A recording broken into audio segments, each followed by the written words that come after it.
I'd like to welcome everyone back to the NK Autos channel. Today we will be installing this off-road Y-pipe on the GX470. The whole point of this Y-pipe is to delete the secondary cats to allow more flow of the exhaust. So getting started with the GX, as you can see up there, I have a exhaust system on here that allowed me to have two dual pipes in the back. I have since then gotten rid of that after I did my lift kit. So currently all I have is the Y-pipe, but before I had this Flowmaster muffler alongside with the stock headers and stock Y-pipe. Now we're going to be changing out the URD off-road Y-pipe, and I will be getting a different system put on the back for the cat back, but I do plan on cutting a exhaust cutout after the Y-pipe so I can have a on and off switch to allow me to have free flowing exhaust, and then in the click of a button have a quiet exhaust for when I'm on a street or I'm just cruising on the highway, so that there's no drone. So getting started, I do have this secondary muffler already deleted and taken off. It does come off with the 3 mounting banjos, right, as you can see right here, and then over there at the end we have those 2 bolts that are both 14 millimeters that connect to the OEM Y-pipe. So all I have underneath right now is just a Y-pipe. I went ahead and put some WD-40 and PB Blaster on the bolts, as well as the O2 sensor, so it's easier to take off. But if you're doing this URD Y-pipe on your GX or 4Runner and you do have your stock catback on, you will most likely have to loosen the end of that piece and then take at least 2 or 3 of these banjo bolts off to allow you to have room to take off and on the Y-pipe. But since I already have this off, it's going to be easier for me. So let's just get underneath the car. I'll turn on our light just so I can show you guys what we're working with. All right, we are underneath the car now.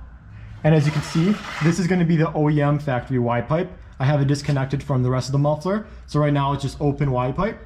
As we can come closer to the center underneath the transfer case, you can see this pipe. It is squished. On the off-road Y-pipe, it is a full diameter pipe, so that's going to allow more free flowing of air to come out. Along with that, the main part is this cat and the cat on the other side right here that we're going to be removing. This luckily does not throw a check engine light after removing these secondary cats. All we have to do is just take our O2 sensors and put them back into the URD one, exactly the same. The URD off-roading Y-pipe does come with an additional bung for the O2 sensor or a AFR reading sensor, which right now they did give us a bong to close the hole with, but in the future I do plan on getting an AFR gauge and putting it in the cabin of the GX. So all we're gonna have to worry about right now is the back 2 bolts. In this case, I already have this off. The front 2 bolts right here for the cats, for the Y-pipe, up there, 1 O2 sensor and the secondary O2 sensor. So getting that started, I already have some WD-40. Should be a little bit easier for me to break off, but if yours doesn't come off right away, use some PB Blaster and a torch to warm up those bolts. You do not want to snap these bolts because these are connected to the headers, and that's a whole different struggle. We're not going to be worrying about that right now. Let's just get underneath here with our ratchet, breaker bar, and some WD-40 and start taking these bolts off. We will be using this 22 millimeter O2 sensor socket, which will allow us to just bring it over the wire, put it down here, put our ratchet on, and break it loose. There we go. Mine came off a little bit easy since I have been soaking my O2 sensors with WD-40 for the past couple of days, getting ready for this job. So with that one done, we can now work on the driver's side one, which will be a little bit more tricky to get to since we do have the drive shaft here. Also, if you want to take these off with the Y-pipe taken off, you can disconnect the O2 sensors up above, but I don't want to play around with trying to take this O2 sensor off and the whole Y-pipe spinning on me. So let me get this other one loosened up, and then we can start unbolting the Y-pipe from the front headers. I'm not having too much luck on the left-hand side for the O2 sensor. So what I'm going to do is unplug it from up there. I'm going to disconnect the bolts from the headers in the front and just take the Y-pipe off and use my blowtorch as long as some PB Blaster to just loosen that nut up and just get it to temperature, and then hopefully it will break free once we have it off the car. Since this drive shaft is doing a little bit of interference with my ratchet and the 22 millimeter socket. Now I'll take my 14mm socket, my wrench, break those bolts free.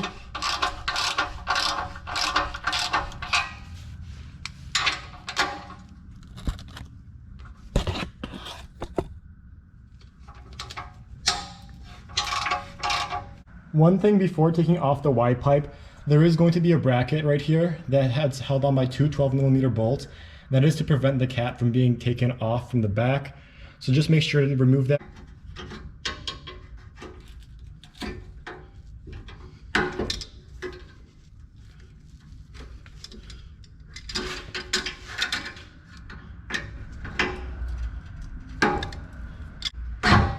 Alright, and with that grommet removed, now we can work on taking the Y pipe out.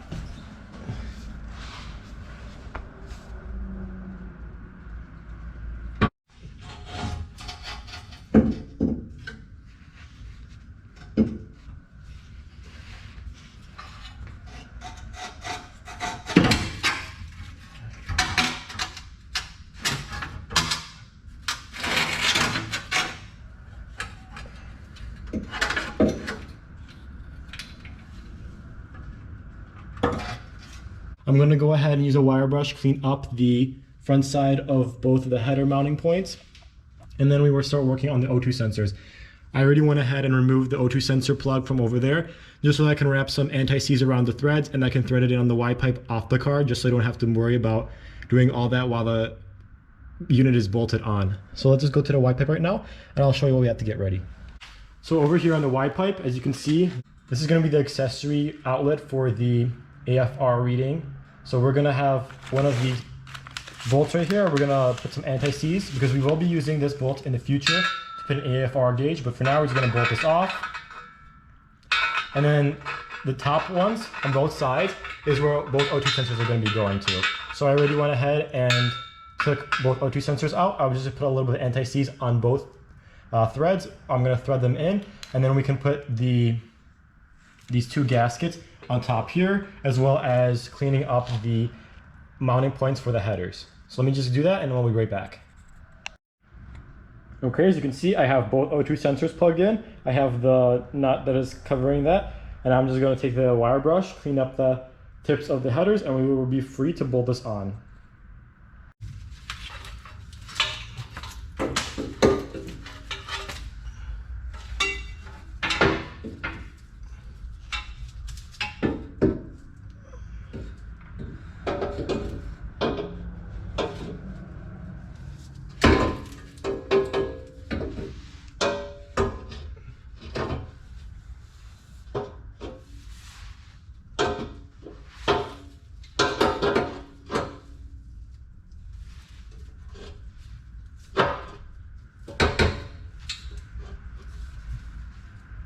Now with the Y pipe placed in, I'm going to put my flanges in the front here of both of the Y pipe. I'm going to plug in the O2 sensors, and I'm going to put the bolts on, and that will be it. Let me just come back once that's all completed.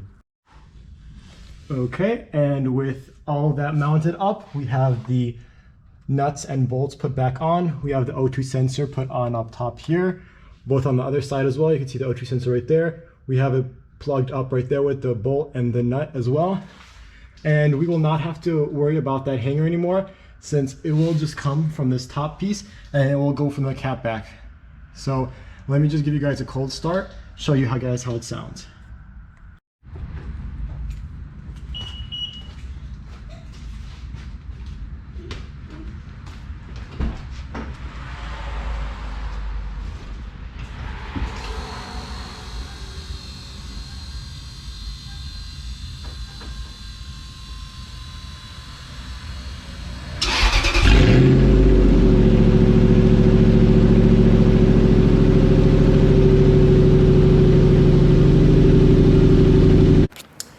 So with that cold start clip, that's going to be the end of the video. If you guys have any questions, make sure to leave a comment. Make sure to like the video and subscribe if you haven't already.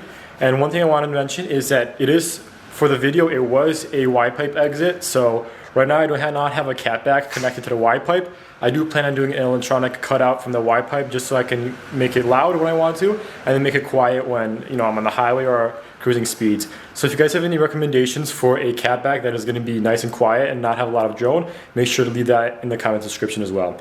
Thank you guys, and stay tuned for more content.